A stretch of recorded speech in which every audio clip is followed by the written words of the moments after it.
Hello student, आपका slim classes में स्वागत है। आज आपको हम समाकलन शुरू करने जा रहे हैं, जहां आप देखिए समाकलन को इंग्लिश में इंटीग्रेशन कहते हैं। समाकलन कहते किसको हैं? अवकलन का व्युत्क्रम।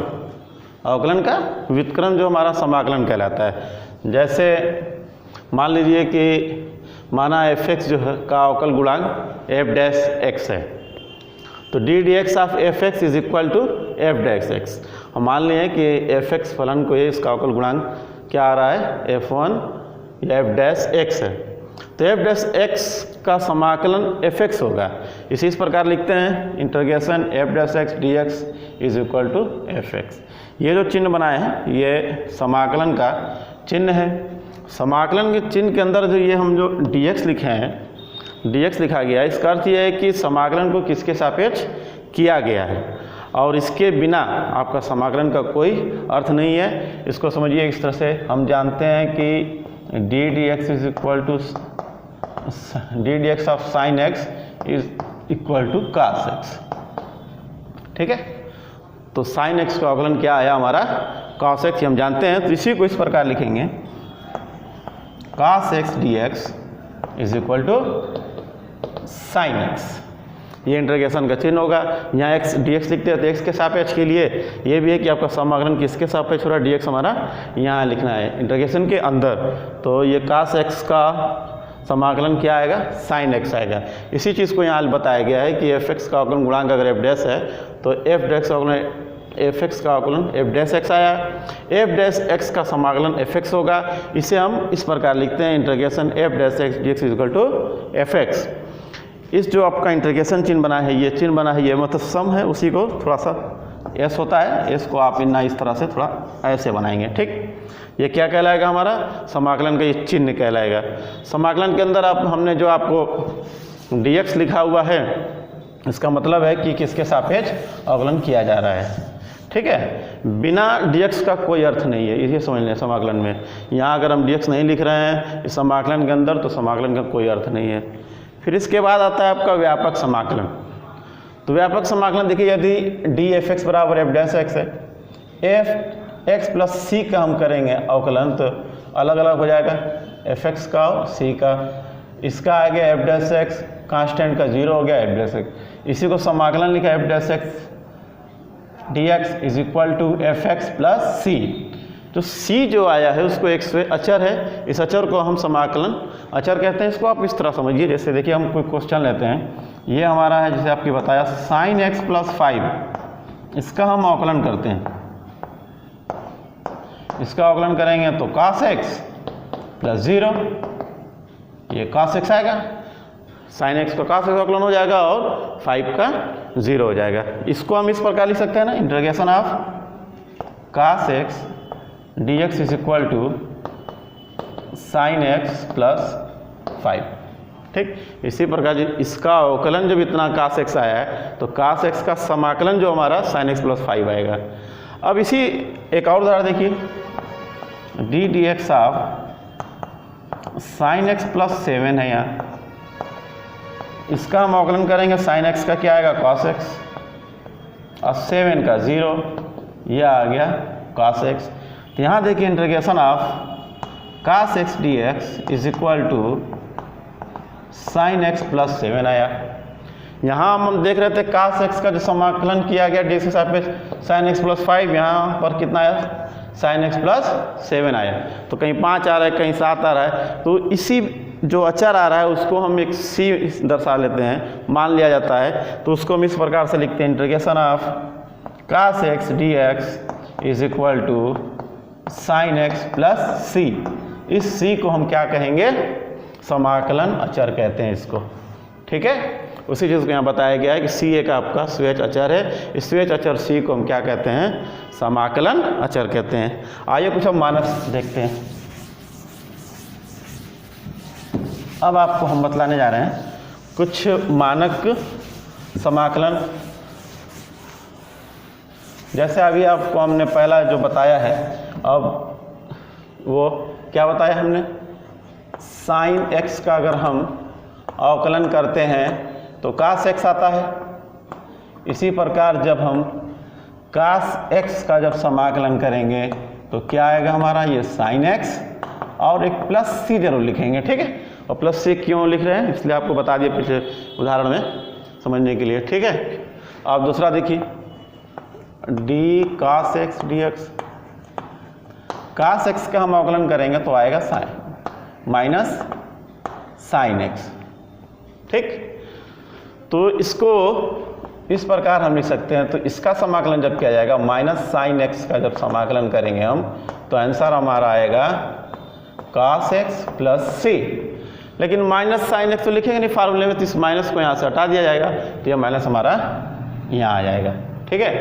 तो साइन x का हो जाएगा आपका माइनस cos x, ठीक। आइए अब देखिए साइन x का हो गया, टेन x का देखते हैं। टेन x का अवकलन जो हमारा होता है वो होता है सेक स्क्वायर x। क्या होता है, sec square x। Sec square का जब हम समाकलन करेंगे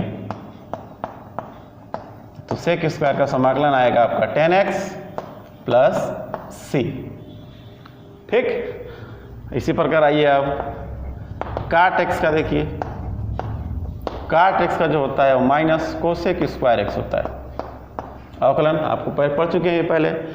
अब आइए अब देखिए इसका जब हम समाकलन करेंगे minus cosec square x dx तो ये आएगा माइनस कॉट x प्लस सी, नहीं सॉरी कॉट x, इसका एकदम व्युत्क्रम।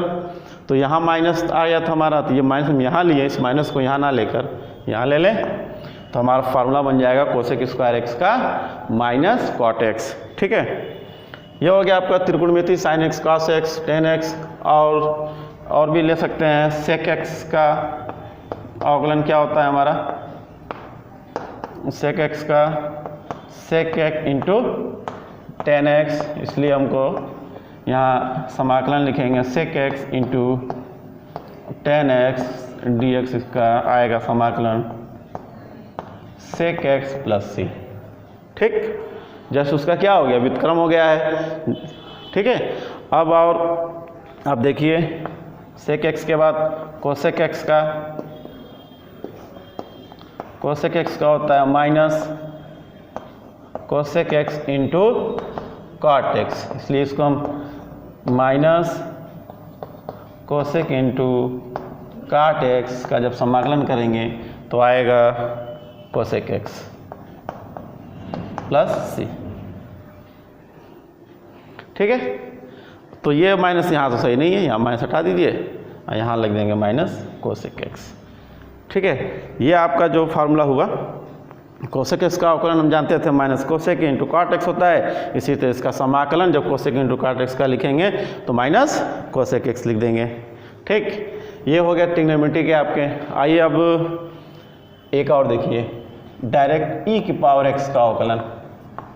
e के पावर x का अवकलन e के पावर x होता है एक्सपोनेंशियल फलन में, तो इसको इस प्रकार लिखेंगे इंटीग्रेशन ऑफ e के power x dx is equal to e के पावर x प्लस सी। ये भी अच्छा फार्मूला था आपका। अब जो एक है ये log x, log x का हम जब हम अवकलन करेंगे तो क्या आएगा 1/x, 1/x। इसी प्रकार 1/x का जब हम समाकलन करेंगे तो आएगा ये log, इसको माड में लिख रहे हैं, लिखने का मतलब है कि log में की वैल्यू जो होती है हमेशा धनात्मक होती है, इसलिए यहाँ पर माड x लिखा जाएगा, क्योंकि माइनस में log का कोई अर्थ नहीं है, ठीक है। अब उसके बाद मेन अब आ रहा है आपका जो कुछ टेक्निकल है वो इस प्रकार से है, देख लीजिए। इसे x के पावर n का अगर हम अवकलन करेंगे क्या आएगा, आएगा n x के पावर n माइनस 1, ठीक। समाकलन में जो फार्मूला हमारा इसका इस बनाया गया है वो है इंटीग्रेशन x के पावर n dx, ठीक। इसका आइए इधर देखते हैं, पहले हम चेक करते हैं। x के पावर n का हम लिखते हैं फार्मूला, यह आएगा x के power n plus 1/n plus 1 plus सी। यह आपका टेक्निकल है, क्योंकि इसका जब हम अवकलन करेंगे तो हमारा क्या इतना आएगा, ये देख लीजिए x के power n plus 1 upon n plus 1 dx का जब अवकलन किया जाएगा तो ये कांस्टेंट है, 1 अपान n प्लस 1 बाहर आ जाएगा, ये घात इसकी आगे आ जाएगी तो वो हो जाएगा n प्लस 1 इंटू एक घट जाएगा इसमें तो n प्लस 1 में माइनस 1 घट जाएगा, एक एक कट जाएगा, ये भी कट जाएगा तो क्या आ जाए x की पावर n। तो x की पावर n का समाकलन करेंगे तो ये इतना आएगा। ठीक है, तो x की पावर n का होगा। चलिए अभी और आगे देखते हैं।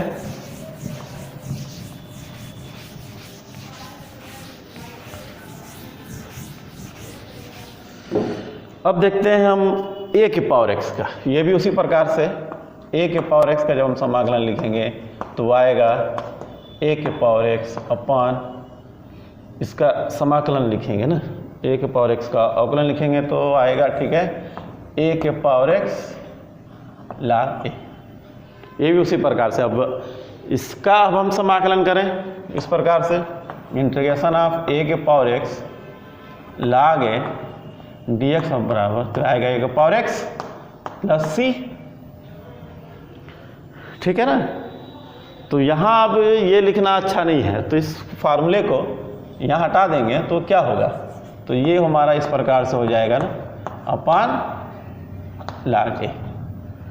हमने फार्मूला बनाया किसका, a के पावर x का, a के पावर x का dx का जब समाकलन करेंगे तो a के पावर x बटे में log a प्लस c, ये हमारा मेन फार्मूला होगा। ठीक है, अब आइए कुछ इन्वर्स फलन का करते हैं। प्रतिलोम त्रिकोणमिति फलन में से साइन इनवर्स x का अवकलन क्या आएगा, 1 upon under root 1 minus x square. इसी प्रकार जब इसका हम समाकलन करने जाएंगे तो 1 upon under root 1 minus x square dx का आएगा समाकलन sine inverse x plus c. Under root 1 upon under root 1 minus x square dx का समाकलन किया तो sine inverse x plus c आया है। ठीक है, अगर यही अगर हम यहाँ कास कर दें, यहाँ कास इनवर्स x का अवकलन करेंगे तो यह आएगा -1 upon under root 1 minus x square. तो यहाँ सिर्फ माइनस आ जाने से तो क्या होगा, इसको आप देखिए फिर से, समाकलन -1 upon under root 1 minus x square dx is equal to cos inverse x plus सी। इस माइनस को हटा दें तो माइनस, तो देखा जाए तो इसका जो समाकलन है 1 upon under root 1 minus x square का, दोनों देखिए कि दो आ रहा है, क्या आ रहा है, एक तो ये आ रहा है, दूसरा आ रहा है, दूसरा लिख सकते हैं minus cos inverse x plus c. यहाँ देखिए इंपॉर्टेंट चीज़ ना, अब हमको सिर्फ माइनस तो क्या लिखते हैं नहीं, तो integration 1 upon 1 minus x square dx का जो समाकलन लिखेंगे साइन इनवर्स x लिखेंगे, इसको हम कास इनवर्स x भी लिख सकते हैं। ठीक है, अब आगे देखिए टेन इनवर्स x का जब अवकलन करेंगे तो क्या आएगा, इसका अवकलन करने पर आता है 1 प्लस एक्स स्क्वायर। ठीक, और इसी तरह से हम काट इनवर्स x का जब हम अवकलन करेंगे तो आएगा -1 अपान 1 प्लस एक्स स्क्वायर। तो यहाँ हम समाकलन जब लिखेंगे 1 upon 1 plus x square dx का, तो इसका आंसर आएगा, दो आंसर आएंगे, एक आएगा टेन इनवर्स x और दूसरा आएगा माइनस काट इनवर्स x। ठीक है, दो आंसर यहाँ पे इसके आ रहे हैं, यहाँ पे साइन और काट के, तो दो आंसर आप देख रहे हैं। ठीक है, साइन इनवर्स x के और काट, यहाँ पे साइन इनवर्स x का अवकलन किया 1 upon 1 minus x square under root में ये, तो इसका जो समाकलन कर रहे हैं इंटीग्रेशन 1 अपान अंडर रूट में 1 माइनस एक्स स्क्वायर dx, तो इसका आंसर आ रहा है sine inverse x plus c या minus cos inverse x plus c भी लिख सकते हैं। इसी तरह से यहाँ भी 1 अपान 1 प्लस एक्स स्क्वायर का इंटीग्रेशन आएगा टेन इनवर्स x या माइनस काट इनवर्स x, तो प्लस वाला ही हम लोग अक्सर लिखेंगे। ठीक है, माइनस वाले को नहीं लिखेंगे। ये आपका फार्मूला हो गया। ठीक है, जितने फार्मूले अगर आपको अवकलन के फार्मूले याद है तो समाकलन के फार्मूले आपको याद करने की में बहुत आसानी होगी, क्योंकि उसका क्या है, व्युत्क्रम है। तो जिसको इसको ये फार्मूला याद है वो उसको याद करने में कोई दिक्कत नहीं होगी। आइए अब हम आपको समाकलन में कुछ गुणधर्म बता देते हैं। क्या बता रहे हैं आपका, समाकलन के कुछ गुणधर्म, प्रॉपर्टीज़ क्या इसकी है, इसके बारे में हम चर्चा करते हैं। ठीक है, देखिए पहला है कि यदि k आपका कोई वास्तविक संख्या है, k क्या है, कोई एक वास्तविक संख्या है, तब देखिए integration of k dx, k उसके साथ फलन लेते हैं k fx dx। जब समाकलन करेंगे फलन के साथ अगर k आपका है तो k को क्या करते हैं, कांस्टेंट ले लेते हैं, k इंटीग्रेशन fx dx, ये हमारा नियम है। ठीक है, नियम क्या है पहला कि अगर अचर फलन के साथ में है तो उसको हम बाहर ले देते हैं। ठीक है, जैसे समझ लीजिए इस तरह से कोई सवाल हम लिखते हैं अभी आपका, मान लीजिए ये हो गया 5 sin x का हम अवकलन करने जा रहे हैं। तो इसका अवकलन करेंगे, 5 है ना, 5 तो उसी तरह हो जाएगा, अवकलन जानते हैं, sin x का हम लिख देंगे cos x। इसका जब समाकलन किया जाएगा, समाकलन 5 cos x dx, तो इसका आंसर पहले हम 5 बाहर ले लेते हैं। ठीक है, अब बचेगा क्या, यहाँ पर इंटीग्रेशन cos x dx, और cos x को हम क्या लिखते हैं, अभी बताए हैं आपको, sin x प्लस c, तो वही आया ना जो यहाँ लिखा है। तो यहाँ से अभी हम समझ गए कि अगर फलन के साथ कांस्टेंट का गुणा होगा तो कांस्टेंट को हम बाहर ले लेंगे। ठीक, पहला नियम तो ये था, इसका पहला गुणधर्म। दूसरा आपका ये है कि कोई दो फलन है, जैसे f1x प्लस f2x, दो फलन है, दोनों का हमको समाकलन करना है। तो नियम ये है कि इनका अलग अलग हम पहले f1x का कर देंगे और फिर दूसरे का हम समाकलन कर देंगे, अलग अलग दोनों का। दो क्या 3 4 भी से ज़्यादा भी रहेंगे तो समाकलन अलग अलग समाकलन करेंगे। अगर माइनस में आए तो माइनस कर देंगे। ठीक, यह आपका हो गया दूसरा नंबर। अब समझिए आप, अब यह है कि कुछ आपको उदाहरण बताते हैं। समाकलन को हल करने के लिए कम से कम यहाँ हमको 6 प्रकार के हैं विधियाँ, 6 प्रकार से हम समाकलन को समझ सकते हैं, कर सकते हैं। तो हम आपको आज पहला विधि क्या है हमारा, सिंपलीफाई करना, यानी सरल करना। तो डायरेक्ट समाकलन को कैसे करते हैं, डायरेक्ट, उसके लिए आइए हम कुछ उदाहरण लेते हैं। हमारा फर्स्ट नियम होगा, ये पहला हमारा एग्जाम्पल ले रहे हैं। ठीक है, ये देखिए पहला एग्जाम्पल नंबर 1, इंटीग्रेशन x के power 8 dx। I for integration होता है, इसलिए हम इसको आई से डिनोट करते हैं। तो हमारा जो फलन है x के पावर 8 का हमको करना है, उसके लिए हमने फार्मूला बताया आपको, इंटीग्रेशन x की power n dx is equal to x की power n plus 1 upon n plus 1, ये फार्मूला था हमारा। तो इसका करना है, देखिए x के पावर 8 प्लस 1 एक जोड़ दीजिए और फिर जो ऊपर लिखा हुआ है उसी को नीचे लिख देना है और प्लस c कर देना है। ये हो जाएगा x के पावर 9 अपन 9 प्लस c इस आंसर। कितना आसान है ना। ठीक है, आइए अब दूसरा क्वेश्चन लेते हैं, एग्जांपल नंबर 2। ठीक है, दूसरा सवाल लेते हैं हम, x के पावर 2/3 प्लस 1, x के पावर 2/3 प्लस 1 dx। देखिए 1 आ गया यहाँ पे। अब दो फलन है, यहाँ पे दो फलन है, इसको अलग अलग करेंगे, x के पावर 2/3 dx और प्लस इंटीग्रेशन 1 dx। अभी आपको नियम बताया कैसे करेंगे इस फार्मूले से, x की पावर 2/3 प्लस 1 और यहाँ 2/3 प्लस 1। 1 का क्या होगा, 1 का इंटीग्रेशन x आता है, कैसे देख लीजिए। मान लीजिए यहाँ समझिए 1 है, 1 dx है, 1 dx मतलब 1 के क्या लिखते हैं, x के पावर 0 dx, x के पावर 0 का मान 1 होगा, तो हमने 1 को यहाँ पर लिख दिया x के पावर 0 dx। अब ये वाला फार्मूला जो है इसको लगाइए, तो यहाँ क्या होगा, x 0 प्लस 1 0 प्लस 1, ये बच गया ऊपर x अपान 1 यानी x आया। ठीक है, तो आपका जो इंटीग्रेशन जो आया 1 यानी कुछ नहीं, इसका इंटीग्रेशन कितना आया x, इंटीग्रेशन हम सांप की तरह d पर 10 बच गया x। ठीक है ना, लोग कहते हैं। ठीक, आपको समझ गए कि 1 का जो इंटीग्रेशन आएगा तो कितना आएगा, 1 का समाकलन करेंगे तो x आएगा। ठीक, तो आइए इसको हम यहाँ लिख देते हैं, इसका x और प्लस c, ये कांस्ट अक्षर जरूर लिखेंगे कांस्टेंट, ये याद रखिएगा, ठीक है ना।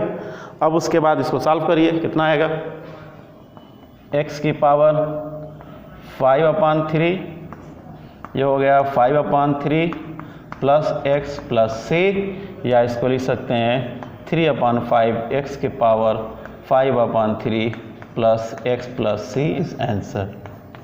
ठीक, चलिए आइए अब दूसरा सवाल देखते हैं। उदाहरण नंबर 3 देखते हैं। अब नेक्स्ट सवाल लेते हैं। अब आपका जो हमने बताया है कुछ क्वेश्चन आप देख लें, ये सिंपली डायरेक्ट हम कर रहे हैं, डायरेक्ट जहाँ प्लस माइनस के रूप में रहे, पहला नियम हमारा है, ठीक है। तीसरा सवाल देखिए, इंटीग्रेशन आई से लिख देते हैं, ठीक, 3x की power cube plus 4x cube, ठीक है, 4x क्यूब, ठीक है। ये आपका सवाल हम लिए हैं 3x cube plus 4x cube, दोनों क्यूब क्यूब ले लिए हैं, तो लाइए इसको थोड़ा सा हम चेंज कर देते हैं। यहाँ पर हम मान लेते हैं 5, ठीक।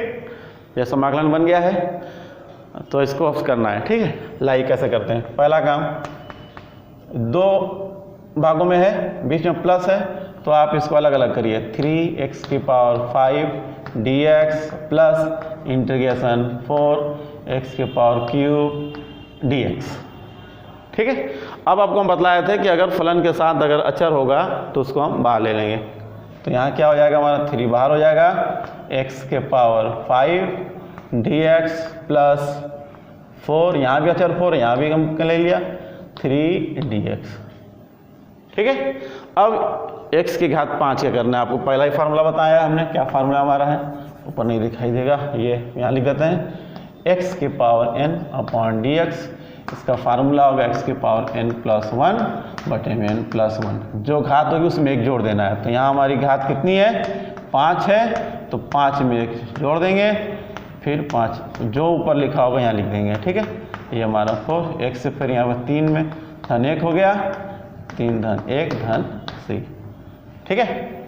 अब इसको सरल करिए, 6 ये अपन 6 हो जाएगा, ये 4, ये हो जाएगा 4, यहाँ हो गया 4 प्लस c, ये तो कट जाएगा, 2 आ जाएगा, यहाँ से कट जाएगा, तो लिख देंगे 1/2 x की पावर 6 प्लस x की power 4 plus c, this is answer, ठीक है। आइए अब आगे देखते हैं, एग्जाम्पल नंबर 4 देखते हैं।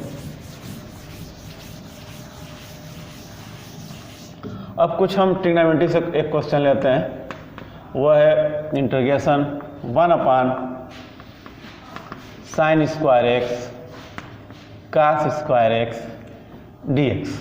अब यहाँ तो डायरेक्ट है नहीं कि हम प्लस माइनस में हम लिख दें ना। अब क्या करेंगे, ये देखिए, अब इस सवाल को हमको सिंप्लीफाई करना होगा, थोड़ा सरल करना होगा, सरल करके हमको प्लस माइनस के रूप में लाना है कि डायरेक्ट, जैसे ये प्लस रूप के रूप में था, डायरेक्ट इंटीग्रेशन हो गया। तो यहाँ तो है नहीं, तो यहाँ हमको बनाना पड़ेगा, आई फॉर इंटीग्रेशन लिख देते हैं। चलिए इधर देखिए क्या होगा।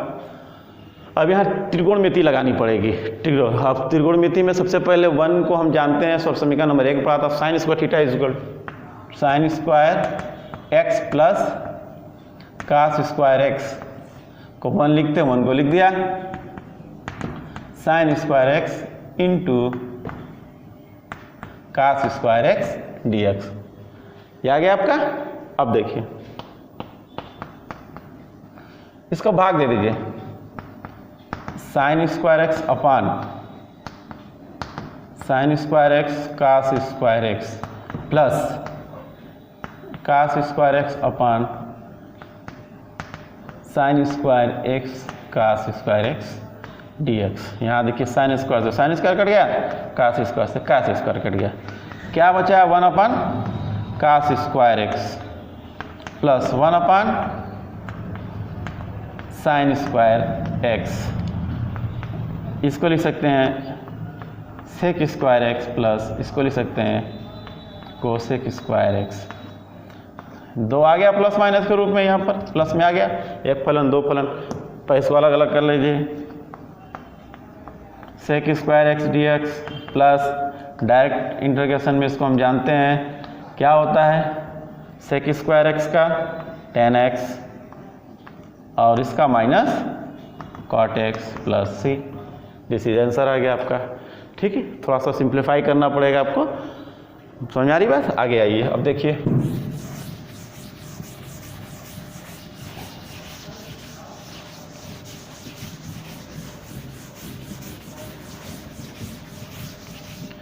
अब जो आपको नेक्स्ट क्वेश्चन ले रहे हैं एग्जाम्पल, ये मान के चलिए एग्जाम्पल नंबर 5, 5वां क्वेश्चन बता रहा है पूरा। ये है सवाल इंटीग्रेशन e की power log x upon x dx। इसका हमको समाकलन करना है। कैसे करेंगे इसका समाकलन? देखिए, तो अलग अलग तो हम e की पावर x का जानते हैं, पावर log x का तो जानते नहीं है अपन, लेकिन हम जानते हैं e की पावर log x को क्या लिख सकते हैं? x लिख सकते हैं। तो x हो गया अपॉन x dx, यह आ गया 1 dx, 1 का मैंने बताया x प्लस सी। कितना इजी है ना, बिल्कुल आसान है। ठीक है, चलिए आइए एक सवाल और लगाते हैं आगे। अब एक तरफ लिख के लगाते हैं, ज़्यादा अच्छा रहेगा। अब अगला क्वेश्चन लेते हैं हम। लाइट चली गई थी।